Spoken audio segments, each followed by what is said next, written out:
Dave Berger began his teaching career by spending 1 year at Malcolm X Chavez High School, another year at Del Val High School here in Hunterdon, and he finally came to Hunterdon Central in September of 1979. At that time, the Apple II and the TRS-80 were the state-of-the-art in personal computers. And just 2 months earlier, Sony had introduced a revolutionary new portable music device called the Walkman.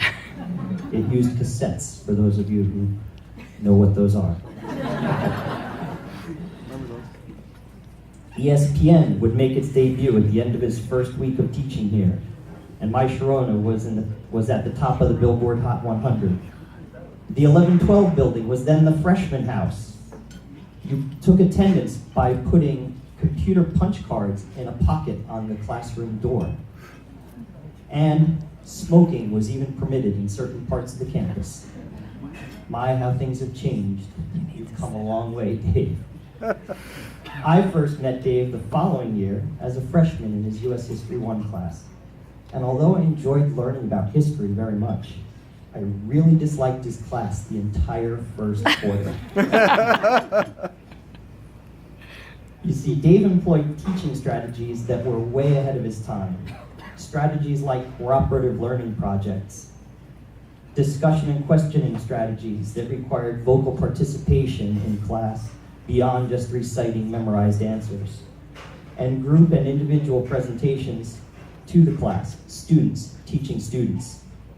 Things which were very uncomfortable for an introverted perfectionist geek who preferred to sit quietly in the back and found it difficult to work with unfamiliar people who didn't share his perfectionist standards. Dave sensed my frustration and continued to patiently work with me, both in class and after school. He used the fact that we were both musicians, as well as audiovisual technicians, to draw me out of my shell and give me confidence.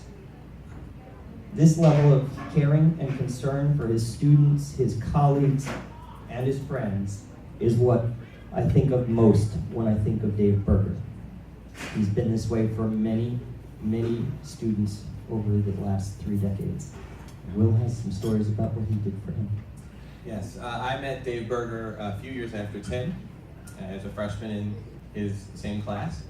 And I have several moments that I think of when I think of Dave Berger and what he's done to inspire me. The first one came when we were taking a test in his class, and I was very nervous about it. I took the test, didn't know how I did, didn't think I did too well.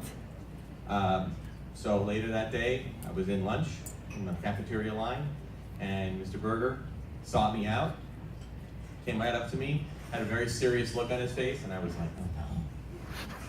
Shook my hand and said, "You got 100." And I said, I didn't believe him. It's true. Because you understand it has never happened before that point. Or since. Anyway. I just realized how many of my former teachers are here. Anyway, so that was a moment where I said, this is, I was impressed first by myself that I got 100, but so happy that he came to tell me. He came out of his way to come and find me. That's what he did. He did, that's what he always was. He was someone who stepped out beyond the classroom teacher role and did that. The next moment happened a few years later, and that was later on when I came back to become a teacher and started running trips with the band and the orchestra. And here's a man who volunteered to come out. He wasn't part of the band staff, he wasn't part of the music staff, yet he still wanted to volunteer to come on trips and chaperone with us. He had done it probably before my time, right? Yeah, so I was happy to have the help.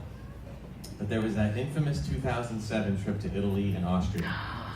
And this trip was a very nice trip, but the first 2 days were not all that great. I can't get into all the details, but things like the truck with all the instruments couldn't fit under the tunnel, so they had to go to Port Authority, and our band parent bus had to go get the instruments and bring it back, and that was just the first 20 minutes. But the real crux of it came when we had 2 flights going over, and Dave was on one flight, and it was going to Germany first, and then I had to switch planes and go to Italy. And I wasn't on this flight, I was on the first flight. I find out later that when getting off the plane in Germany, one of our students left his passport on the plane. So, Dave, being the stand-up guy that he is and thinking beyond, his role, decided that he would stay with that student in Germany when everyone else left for Italy. But apparently, when you don't have a passport, they kind of don't look too kindly on it. So they were basically having him under house arrest with this poor student for several hours. It was about a day in a German jail. Yeah, a day in a German jail. So there we go. He went to jail. Think about this for a minute. When it all came back around, everything was fine. He came back, he joined our trip, and it was fine. But these are just things that he has done over the years. 2 moments, and there have been many more. And if he wasn't always being there for his students, or even our students that weren't students that he taught directly but helped out with the program, there were also students that he had no connection with other than through relations, like my daughter Karina, who many of you had. He would check on her to see how she was doing. Karina had a lot of anxiety in high school, and he always was checking on her at lunch and always checking on it, and that meant so much to, a nervous father who cared so much about his daughter and wanted her to have a good experience. He helped make that possible.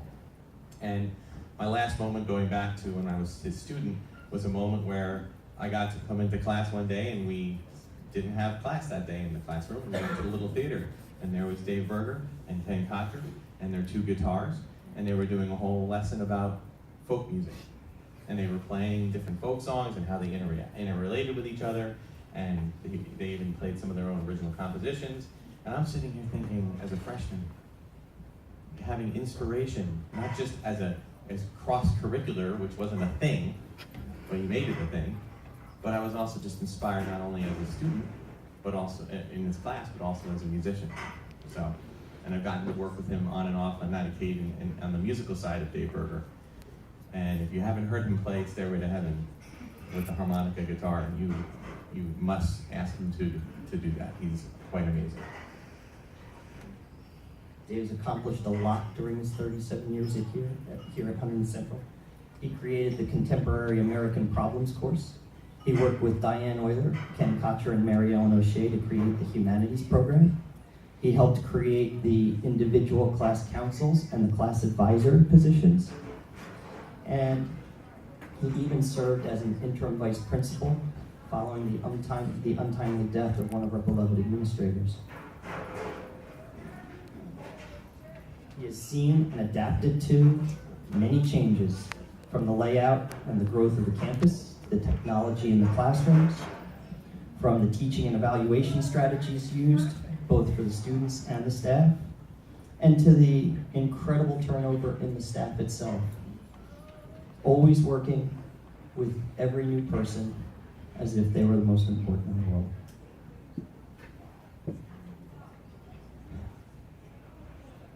However, one thing has remained constant: Dave's desire to see people achieve to the best of their abilities and his willingness to assist them in doing so.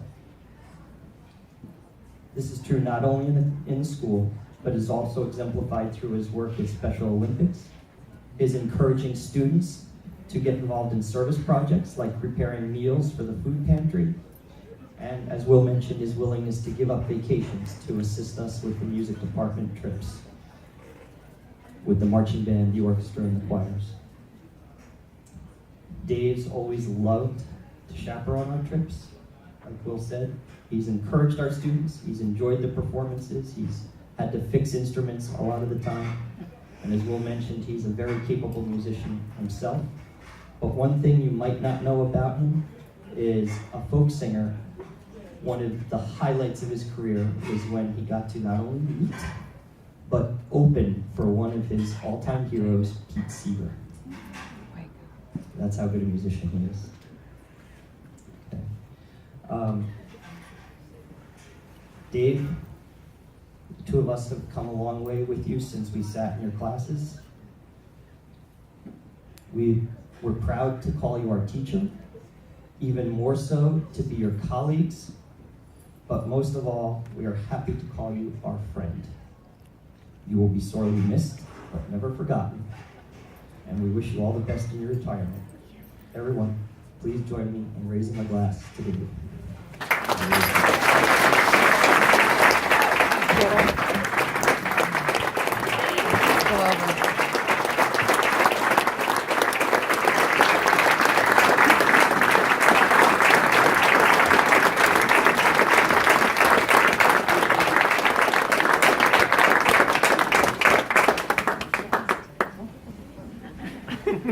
Next up, we have Brendan Mann, who's going to say or show us something about Patty